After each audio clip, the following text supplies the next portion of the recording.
You're very welcome along to the Friday Football Betting Show on Off the Ball with John Duggan here. Every week, 12:30, streamed across our social platforms on YouTube, on Facebook and on Twitter. Now, folks, this show is for over 18s. Never gamble more than you can afford. Please gamble responsibly. Meant to be a bit of fun. We're looking to try and get you winners and nothing else. I'm joined this week by the Off the Ball AM co-host, Eoin Sheahan, an Arsenal fan and a Liverpool fan, Blanche from Ball Sports. How fitting, guys, that you be both here today ahead of Arsenal-Liverpool this weekend. Yeah, it has all the makings of a cracker. I think anytime these two sides play each other, there's goals. Both attack. Liverpool are better defending than Arsenal. I think that's fair to say. But Arsenal got plenty of goals in them. But it's whether Liverpool's defence can stifle them out, because I don't see the Arsenal back 4 or 5, whatever he plays, keeping out Salah, Firmino, Mane. So it's going to be an interesting game. We grew up in memories, Leon and Eoin, and I presume 1989 was a very painful early memory for you, Leon. But 2001, the FA Cup final, was a very good Arsenal-Liverpool memory. Yeah, it was a good Arsenal-Liverpool memory, but nothing tops, in terms of getting it back from what we lost. 89, I was 12. I still remember it vividly. And that's, I think, with sport, when you're at your most peak obsession, isn't it? Around that age. Yeah. And that must have been very, very painful. It was, because I knew that was the only scoreline that could keep us from winning the league, 2-0. And we'd done something that we never did before, and that we sat back. Like the Liverpool sides of the 80, their best form of defence was to keep the ball, which they always did. And for some reason, they just sat back at home at Anfield. Michael Thomas and Alan Smith.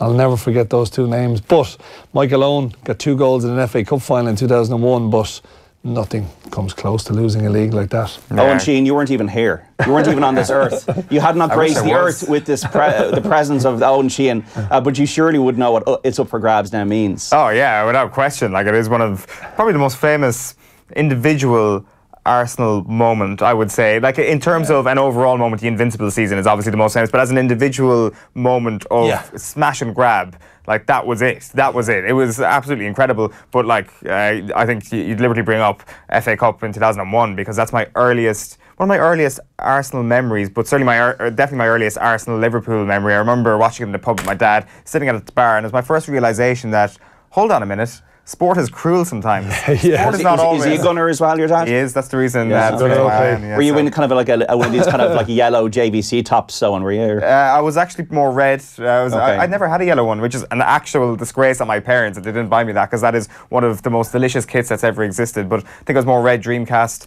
It was a devastating moment. It was kind of the end as well, just looking at the teams of the good old days of Arsenal, the sort of Monday club, Tuesday club, whatever you like yourself.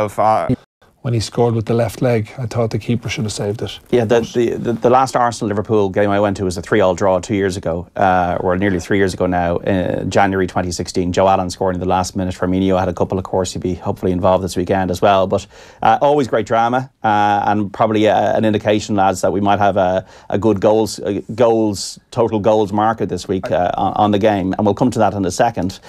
Folks, get in touch with your kind of predictions, and are you spotting anything in the markets this weekend that might be representing a bit of value that is worth sharing with us? Get your comments in on our social channels at Off the Ball, on Twitter, on Facebook and YouTube. So we're going to get to the previews. We'll give you our bets for this weekend's football action after we've seen the offers this week, the Ball Sports offers this week.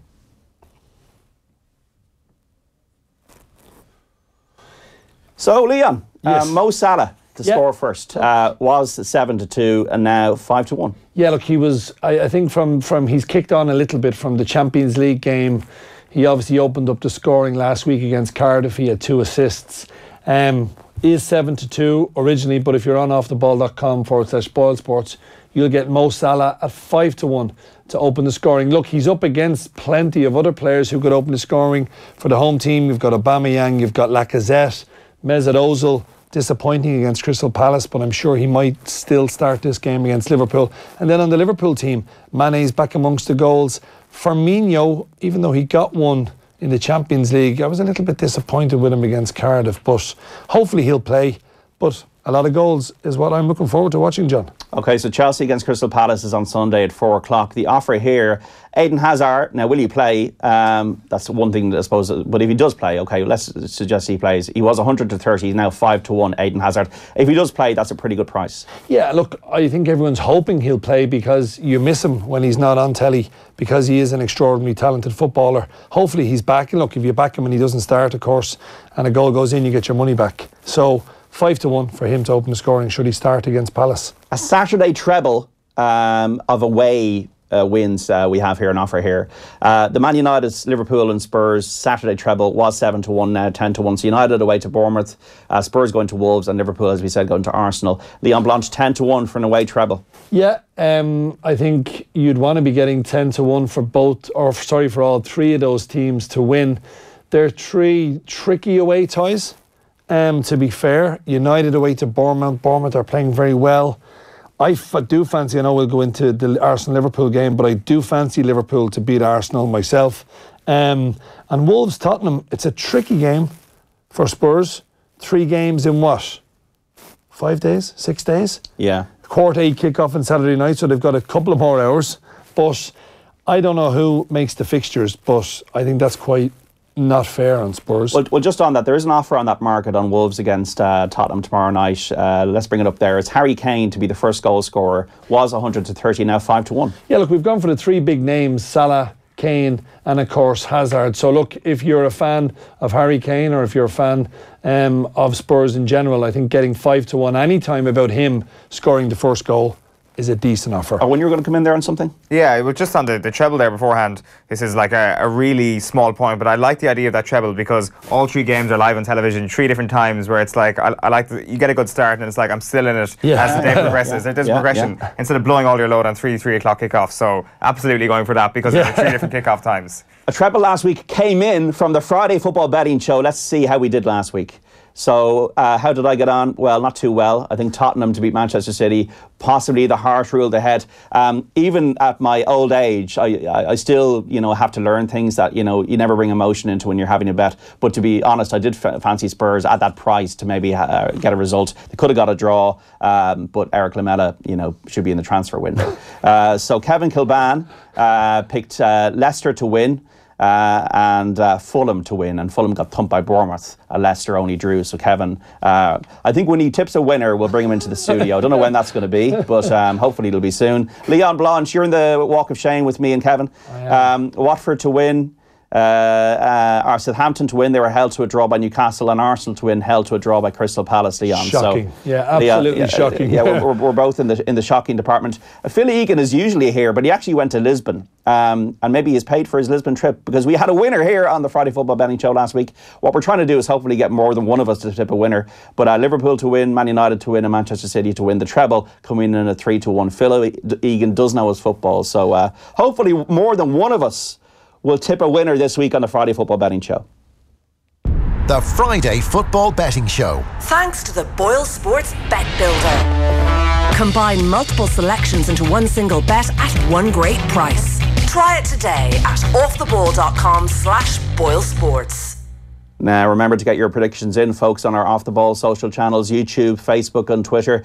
You've seen anything in the markets this weekend that might interest you, that you're willing to share. There's always some very interesting things, and like with Arsenal, Liverpool in itself. Eoin, Sheahan, just before we get to the, what you think is going to happen in terms of markets and odds and who's going to win and who's not going to win. Are you falling in love again with Arsenal, with Unai Emery? Are you feeling that the heartstrings being pulled after, I think 11 wins in 12 matches? Yeah, the most important thing for me was that I was close to smashing a piece of furniture after Crystal Palace equalised last weekend. That means you would have been indifferent last year. Last year, apathy. The worst thing you can experience as a sports fan is apathy, and that's what it was for the last. Even like you talk about the 3-3, and it's like, oh yeah, I vaguely remember that game. Like that game, I should have been I should be pushing my head through a window or something, or screaming and shouting about that game. I remember just sitting there and I was like, oh, Joe Allen just scored a goal, 3-3. So what? Like going back a little bit before that, like the 4-4, Arshavin, running around the house screaming at that game. That was like the previous peak, and we're slowly scaling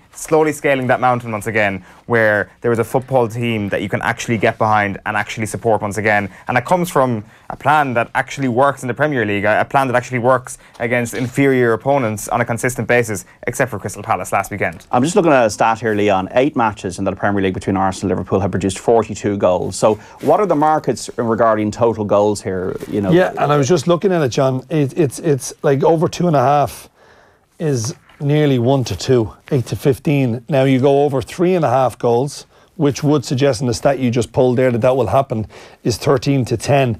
If you're really brave and you want to go over 4.5, which means there's got to be 5 or more goals, you're getting 3 to 1. But I like the look of 13 to 10 over 3.5. I think 5:30 is a good time for the kick-off. The fans will have plenty of time to get themselves ready for this game. There'll be a good atmosphere. I like the Emirates, the way the away fans are over to the right of that goal. I mean, if you're facing down to the right, they give them a good space.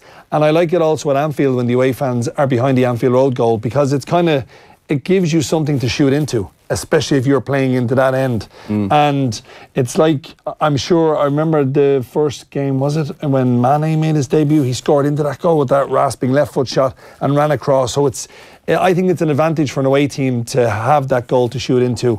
But I think there'll be goals. I think there'll be 4 or more. And I do like Liverpool, John. There's money for them as well. I saw like money. Yes. Why is that, Leon? Because I think looking at Arsenal's defence last week, you saw some frailties. You saw Crystal Palace get at the Arsenal back four.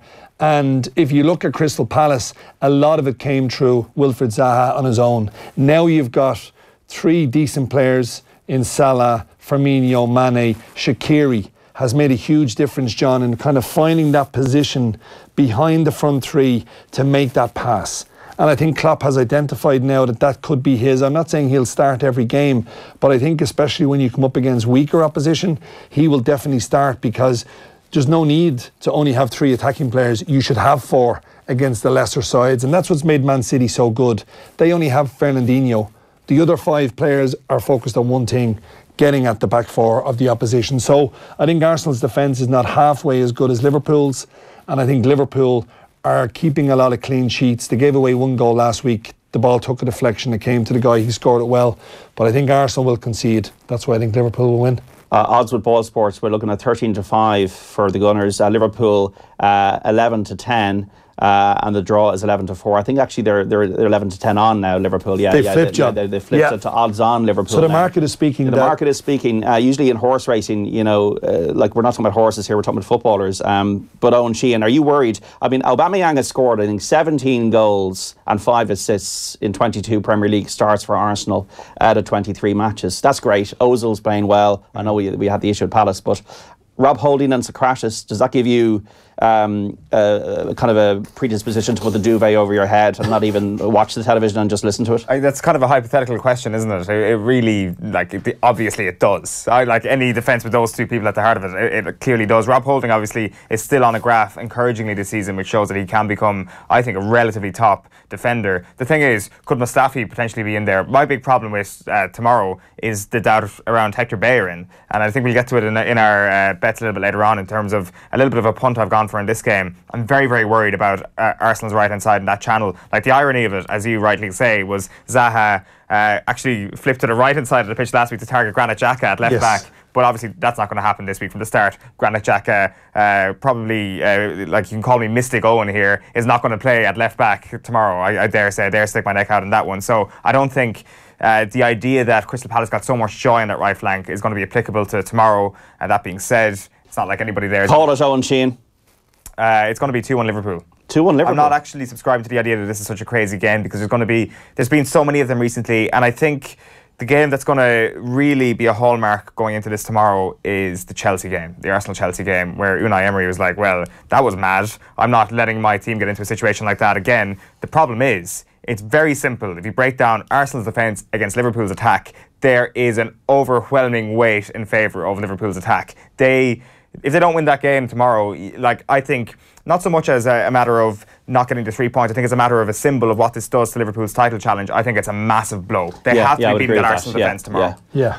Owen Sheahan is ruling with his head here on the Friday Football Betting Show and Off the Ball. Owen Sheahan ruling with his head. So that is really impressive, actually, to hear that. But you'd expect nothing less. Now, Manchester United against Bournemouth is the early match tomorrow at 12:30 at the Vitality Stadium.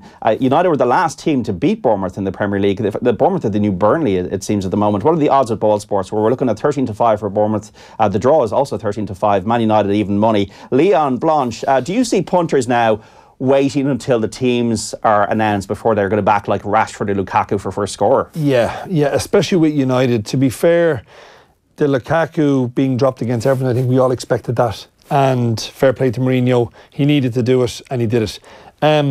Tomorrow, it's an early kick-off. Bournemouth are playing very well, as you said. They're almost like the Burnley of last year. But United, even against Everton, I thought if Everton had had a little bit more self-belief, they probably could have came away with something from Old Trafford. I don't think it was a penalty. I thought Martial dived. And I just think Bournemouth at home, they'll be fancying getting something from this game. Even Money United, in years gone by, John, people would say, wow, that's a huge price for a Manchester United team. But it just goes to show you there's a lack of consistency. I didn't think they were great against Everton. They kind of hung on in the end. Bournemouth, on the other hand, are having a tremendous season. They're scoring goals. He seems to know his first 11 every week, bar there being an injury. And that just breeds positivity that even the lads on the bench, they know they can't really moan to the manager because the guys who are starting are doing the business, but they're trying their best when they come on, when they get their chance. And I think this could be... I'm hearing that you're not convinced that United are going to win tomorrow. No, I wouldn't back United at evens. No, not me personally. I think Bournemouth are good enough to get a share of the spoils. I wouldn't be going in Man U, no. Owen Sheahan, why are Bournemouth the new Burnley?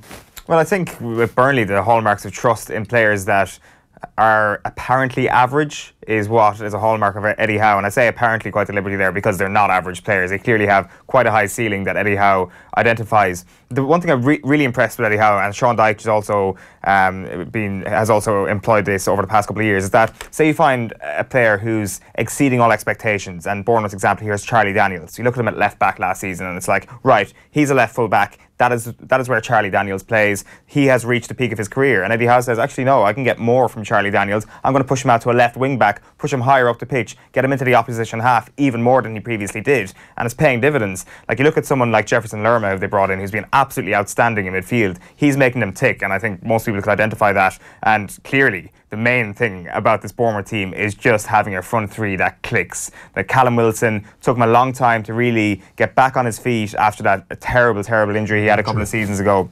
Like obviously, young David Brooks. He almost reminds me of Michael Lowry, the Ulster rugby player, where he's so young. He looks like he shouldn't be able to do what he's doing on a senior football pitch, or in Lowry's case, a rugby pitch. But he just does it. He's like he already is seemingly the full package, and he can still go further. Like that attack is sublime. Ryan Fraser obviously being the other man in that attack. It's just they are one of the funnest teams to watch in the Premier League. I am going to say that I much prefer watching this Bournemouth team than Burnley last year. But I'm not sure if they can replicate them fully. 17 goals United have conceded. So your verdict, Leon? I think it'll be a score draw. And Owen? I'm going to say Manchester United are going to win this game. Why? I just feel that there's...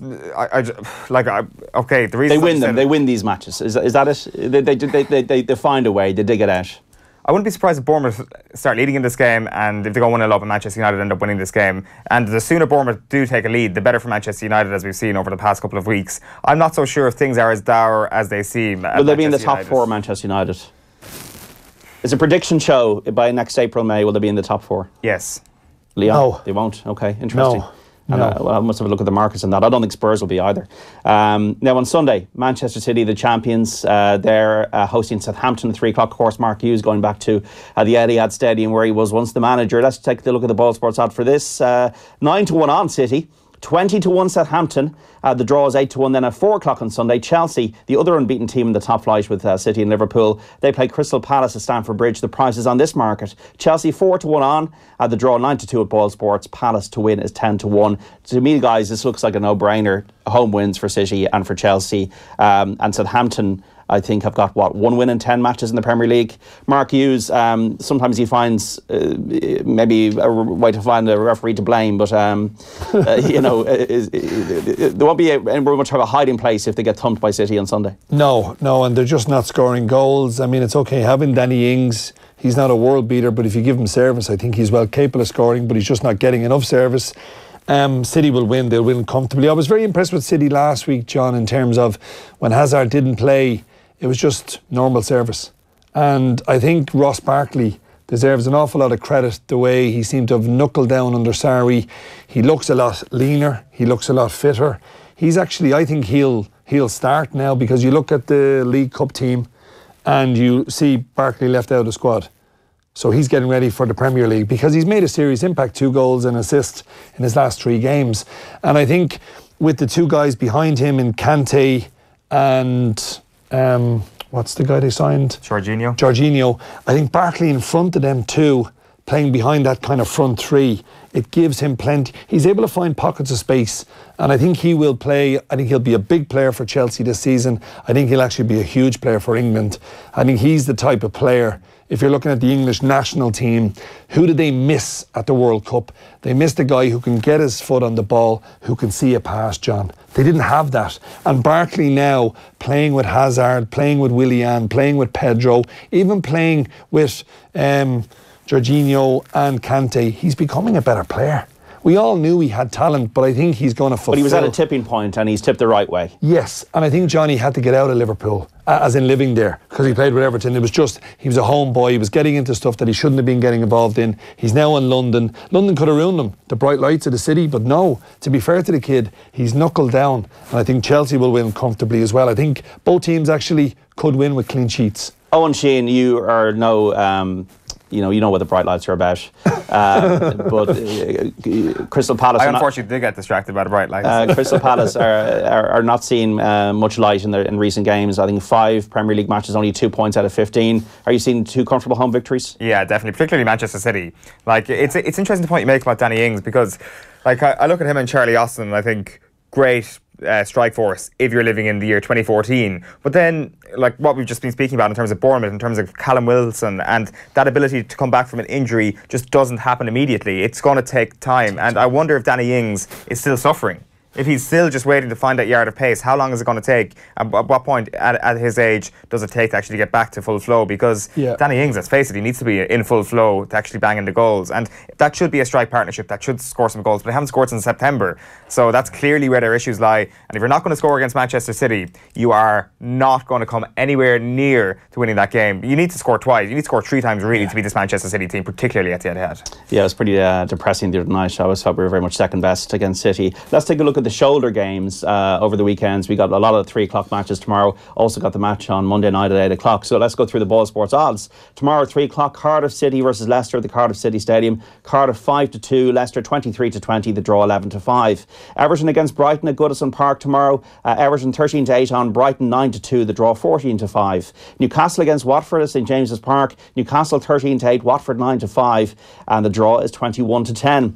West Ham versus Burnley at the London Stadium. The Hammers 4-3 on Burnley, 15-4, the draw is 5-2. Wolves against Spurs at Molineux tomorrow evening at 7:45 start. Wolves 11-5, Spurs 5-4, the draw is 9-4. In the 8 o'clock kickoff on Monday, it's Huddersfield against Fulham. Huddersfield at the John Smith Stadium at 5-4. Fulham 23-10, the draw is 9-4. We've got some predictions in from folks through our social channels here on Off the Ball on YouTube, on Facebook and on Twitter on the Friday Football Betting Show. Anthony Gainey, Leicester, Everton and Watford to win in his treble. Rob Timlin, Watford, Leicester and Bournemouth to win. And Matthew Moyles sees a 2-2 draw tomorrow between Manchester United and Bournemouth at the Vitality Stadium. Lads, thanks for getting in touch. We're also going to give you a €50 free bet with thanks to Ball Sports. Terms and conditions apply for that. Now, Leon Blanche, all these shoulder matches, which I call them, not involving the top 4 teams, are you seeing anything of value?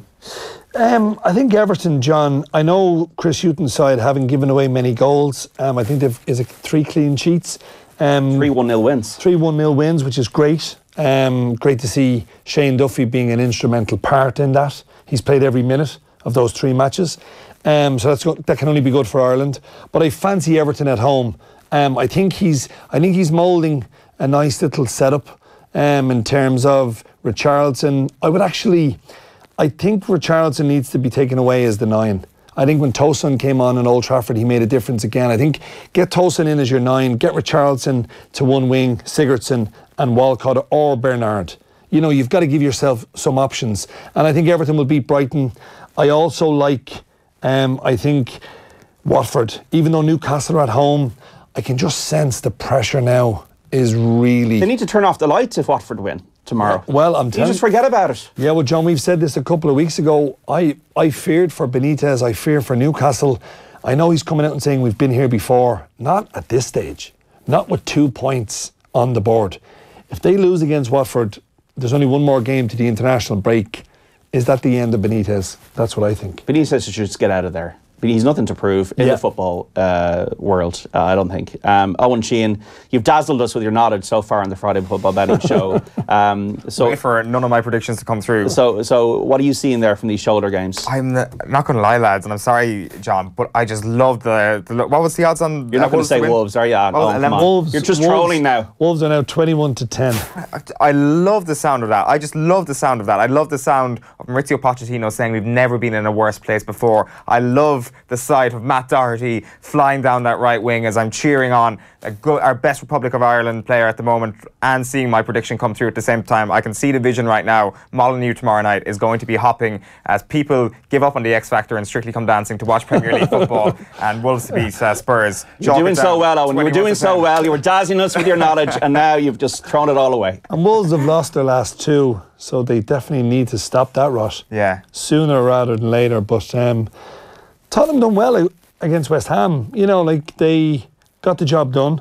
Well, this is the thing. They're bringing in Son, Eriksen and Ali into the team. And when they have them all there, they're great. Yeah. But against Manchester City, they didn't have Eriksen, they didn't have Ali. And you noticed, like, Sissoko was great, but Lamela missed the chance. Sissoko doesn't really have that final delivery. Harry Winks came on. And it's just, if it's not fully active for Spurs, if they're not at 100%, if they're a little bit off, they don't win games. And that's why they're always going to be, as Jamie Carragher has said, they're 2 years ago.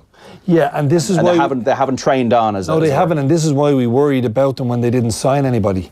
Was that, if like as you rightly pointed out, if you've got Eriksen, if you've got Son, if you've got Ali, if you've got Kane, and you've got them all firing at 100%, they're electric. But if you start losing 1, let alone 2, then Spurs struggle. And this is why the argument that people make, but how would you get into the first 11? It's absolutely nonsense. You've got to get out and buy a player that's better than what you have. Then you raise the level of the player you have. Also to freshen up the squad. Yes. Freshen it up. Yes. You get a bit of competition for places. But I do expect goals in this one. Wolves have been very, refreshing. Yeah. I'd expect goals in it. I'll come to my bet in a moment. But yeah, some interesting ties here. West Ham, Burnley away at West Ham. Everton, I would agree with you that they'll beat Brighton. Although Brighton almost could have guarantee their safety in the last 3 games. Yes. That's the way it is in the Premier League. And Huddersfield against Fulham, I mean, on Monday, that's just... Roll the dice. Roll the dice on that one, you know. Yeah. So what we're going to do is we're going to have a look at this week's bets that we picked. It's almost like you make it earlier. You prepare the ingredients and then you get to a presenter versus co-host battle. Now, Owen, I really believe that this Wolves thing was just completely contrived in the last few seconds, because when we did ask you to give some consideration to what you're going to do this week, Mane to be the first goal scorer, 13-2. Now, you've got a big theory on this, don't you? I said earlier on, I didn't want to give away any spoilers, but I'm sure most people found out by what I was saying that I really think Liverpool are going to trouble Arsenal down the left-hand side. Of course, first goal scorer is such a precarious market that it's going to be a very small wager for me on this. But have you ever had a first goal scorer come through before? No, but there's a first time for everything, John. Okay, yeah. I have backed some first goal scorer winners before. Yes, I wouldn't put anyone off that. What's the feeling like when you do it? It's great, especially when it's a... I mean, I know Shane Duffy... Have you ever turned off the television and just, Well, I'll tell you what, I mean, I was at the Aviva in that dreaded playoff when Shane Duffy scored first and I backed him at 25-1. A lot of people have that, actually, I think. Yeah. And I was thinking, wow, we're going to qualify for the World Cup. I've just backed the 25-1 winner. It couldn't get any worse, and then it just went to... Imagine you could just press pause on life. It would have been Sky great. button or whatever. Yeah, it would have been super. I thought we would have had a nervous... whatever was left, 80 minutes. My tip on the screen there, folks, was Leicester to win at 11-10. So it's back on the screen there. Leicester to win at 11-10. I just think, guys, I remember when Munster played Glasgow after the tragically sad passing of Anthony Foley, and the Munster players, they were never going to lose that day. And we've had a very sad week in football with the death of the Thai chairman with an awful incident outside the King Power Stadium. I just think the players, it's just a theory, I just think the players are going to give it their all. I remember, I think it was the 50th anniversary of the Munich disaster. Manchester United played Manchester City and they were flat, understandably so, and they lost, I think, 2-0 at home. But I just think these Leicester players, I think they're a better team than Cardiff, first of all. I think they're going to give it everything tomorrow. Would you agree? Yeah, I think they're excellent odds, actually. I think just you take away everything, and Leicester are a far superior team to Cardiff. And I actually completely agree with you that the tragedy is a plus point for Leicester as a backable entity for this weekend. Obviously, it's been a terrible tragedy for everybody. And just obviously, just want to say that this just doesn't mean anything, really, after what's happened this week. The odds, whatever, it just means nothing, right? That's I think it's important to say that. But I just think that I'd be behind Leicester this week, and I think Leicester will have a lot of goodwill behind them. I think they will do it. Definitely. Yeah, and I think looking at them, John, they really do come across as a family. Well, it says a lot about people have this view of footballers and football and the money in it, and that there's no connection with the community, and we saw the opposite this week, didn't we? It was really heartening to see. It was touching. Yeah. It really was, that the football community, I think what that chairman, the late passing of the Thai chairman,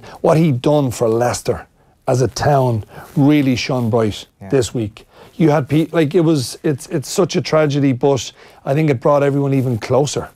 And I'd agree with your sentiment in relation to the players. I think they will want to do it as a mark of respect.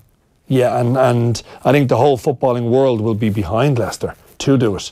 Look, it doesn't really matter the odds and who wins. But here's hoping Leicester do win. Okay, Kevin Kilban, our football expert here at Off the Ball, has got a treble this week. Leicester to win, in agreement with myself. Everton to win against Brighton, like Leon as well, at 13-8 on, and Liverpool to beat Arsenal at 20-21, so 21-20 on. 6-1 for Kevin Kilban's treble. Kevin, you need a bit of a change of look, and we're all rooting for you that you're going to get that change of look. And Leon Blanche, we're going to have to get the cloak out of the birdcage here and reveal what you picked this week.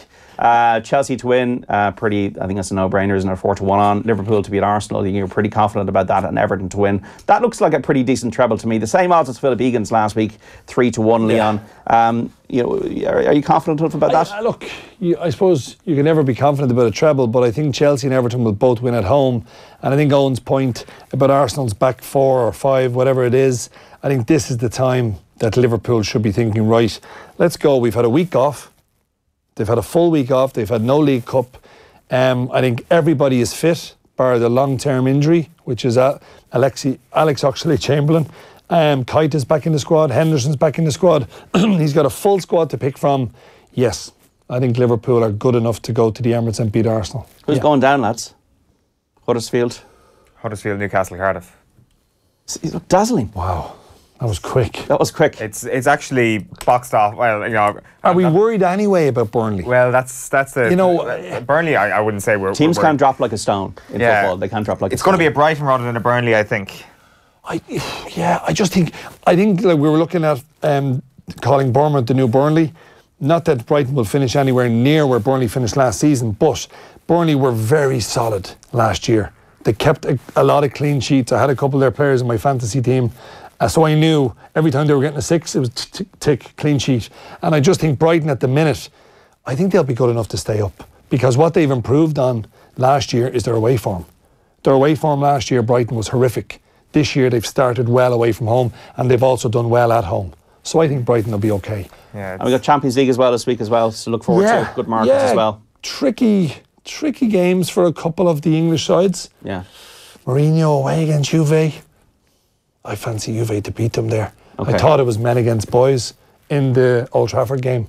There'll be odds on, surely there'll be odds on. Oh, they'll be odds on, yeah, they'll be odds on. Spurs, will they get a home win? Don't forget about the Champions League of Spurs. Just get into the new stadium, forget about what's gone on the last few months, and I'm sure we'll be talking about a Wolves victory, Eoin. Yeah, it's kind of like a very, very, very important couple of days for Tottenham Hotspur. Like a win at Molineux would actually, maybe giving Wolves a lot more respect here than they deserve, but I think that's a really significant sort of back on track moment. If they win next week in the Champions League, not only because there is still a flickering flame there in the Champions League in terms of progression, it's back on in terms of Spurs. It sets you up for a momentous potential finish to the Champions League group. But at the same time, it's on such a knife edge where disaster and absolute overjoy situation is just... They're so close together at this point for Spurs.